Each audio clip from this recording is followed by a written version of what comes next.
सुदेव, मैं आपसे जानना चाहता हूँ कि घर में मंदिर में पूजा करने में और जो मंदिर घर के बाहर है, दोनों की पूजा में क्या अंतर? अगर किसी दिन घर के बाहर मंदिर में जाने का मन ना हो तो क्या मन में ग्लानि आनी चाहिए या घर के हम मंदिर तो में कह पूजा? रहे हैं कि घर के मंदिर और बाहर के मंदिर और एक और मंदिर है, हृदय के मंदिर।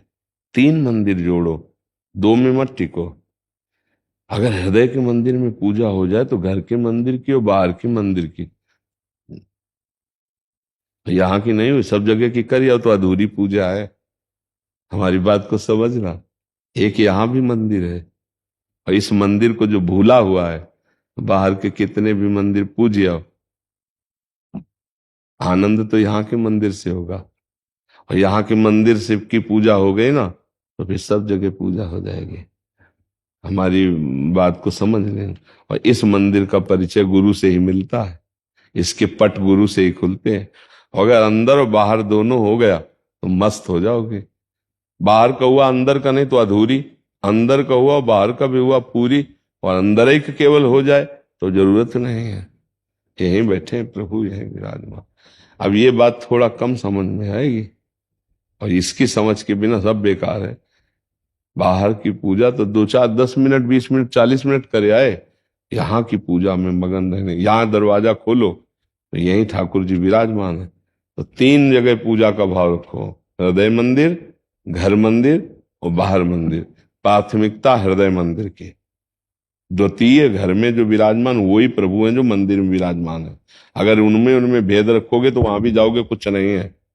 भेद नहीं करना, जो यहाँ विराजमान है वही मंदिर में विराजमान है घर के, वही बाहर भी विराजमान, वही तो है। कहो सो कहाँ जहां प्रभु नहीं। अगर हम सोचते हमारे घर वाले तो हल्के ठाकुर हैं, गड़बड़ हो गया, फिर बात नहीं। जो घर में है वही वहां है, जो वहां है वही घर में है, और जो यहाँ वहां दोनों जगह वो यहाँ है। अब बढ़िया पूजा हो जाएगी। अब यहाँ हमारे ठाकुर जी बैठे, शराब कैसे पियोगे? यहाँ ठाकुर जी बैठे, मांस कैसे खाओगे? यहाँ ठाकुर जी हैं, प्याज लहसुन कैसे खाओगे? यहाँ ठाकुर जी हैं, बुरा कैसे सोचोगे? यहाँ ठाकुर जी बैठे हैं तो इस शरीर को गंदा कैसे, गंदे आचरण के। अभी बढ़िया संत बन जाओगे, पैंट शर्ट में संत हो जाओगे, क्योंकि हृदय में ठाकुर जी को देखते हो।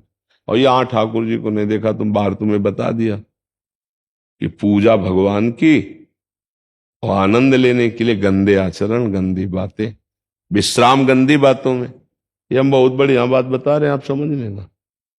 बहुत खूब सुलझी हुई बात कह रहे हैं। इसलिए सुधार यहां से शुरू होगा। अब हम लोग यहाँ के ठाकुर का परिचय नहीं जानते, इसलिए बाहर से शुरू करो।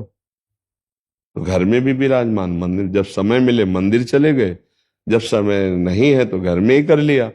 और जब घर में भी समय नहीं है, ऐसी ड्यूटी है, ऐसी कितने हैं कि 2 2 दिन 3 3 दिन यात्रा में है, ऐसे भी लोग हैं। तो यहाँ के मंदिर में पूजा कर ली, पानी ले रहे हैं, हे प्रभु आप, उनको भोग लग रहा है, समय मिला नहा लिया, मानो हमने मंदिर को पोछा लगा दिया। यही मंदिर है, मेरे भगवान यहाँ, और मैं पुजारी रूप से उनकी पूजा कर रहा हूँ। बढ़िया बात बन जाएगी आपके प्रश्न के अनुसार। नहीं, एक मंदिर और हृदय का भी है, उसको भी जागृत करो। घर के मंदिर में वही ठाकुर जी विराजमान जो बाहर के मंदिर में। अगर बाहर कोई और भगवान है तो घर वाले फिर कौन है? अगर घर वाले को नहीं माना तो बाहर वाले को तुम कैसे जान सकते हो? ऐसे अगर यहाँ भगवान को नहीं माना तो घर वाले में कैसे मान रहे हो? ये भी तो उनका घर है, यही भगवान विराजमान। सबके हृदय अछत अविकारी, भगवान कह रहे मैं सबके हृदय में अविकार निर्विकार भाव से विराजमान हूँ, यही विराजमान है। ठीक है। राधे राधे महाराज जी। महाराज जी, महाराज जी, भगवान में ध्यान लगाने का बहुत प्रयास करता हूँ, पर बिल्कुल ध्यान नहीं लगता महाराज जी, मन भटकता रहता है। ये भगवान में ध्यान लगाने की जरूरत नहीं, नाम में ध्यान लगाइए। नाम को जपिए, नाम के बिना थोड़ी ध्यान आ जाएगा रूप का। रूप कैसे कैसे आप ध्यान लगा सकते हैं? पहले नाम। आप आंख बंद कीजिए तो अंधकार दिखाई देगा, दिखाई दे, ईमानदारी की बात है। आंख बंद कीजिए तो आपको अंधकार दिखाई दे, उसी अंधकार में आप लिखो जो नाम प्रिय हो आपको। जैसे हम राधा, तो लिखो आप राधा। फिर भावना करो तेजमय कांति से, राधा राधा राधा। फिर इसी नाम का ध्यान करते हुए जब करते हो, फिर देखो इसी में जो रूप चाहोगे, जो चाहोगे वो प्रकाशित हो जाएगा। ध्यान के लिए पहले मन एकाग्र चाहिए, मन पवित्र चाहिए, इंद्रियां संयमी चाहिए, वो सब कुछ नहीं। सामग्री नहीं तो कैसे आप कर पाओगे? नाम जप करो, पहले नाम जप करो और नाम का ध्यान करो। इसके लिए कोई मेहनत की जरूरत नहीं।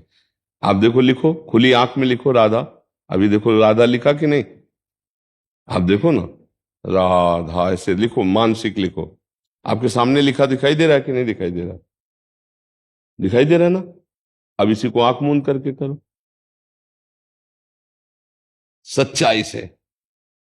ये मन चंचल होगा, भागेगा, पर आप देखो लिख सकते हो ना। इसको लगाओ, राधा। अब इसमें कितनी देर टिक सकते हो, ये तुम्हारी बहादुरी है। फिर धीरे धीरे इसको काम करते हुए, मान लो कोई भी शरीर से काम कर रहे हैं और दिमाग में हमारे नाम चल रहा है, भजन ऐसे होता है। बात भी कर लिए, हम जैसे बात कर रहे हैं तो तुम्हारे माथे पे राधा नाम लिख रहे हैं, राधा राधा। अब हम तुम्हारी तरफ देख के बात कर रहे हैं पर हमारा चल रहा है।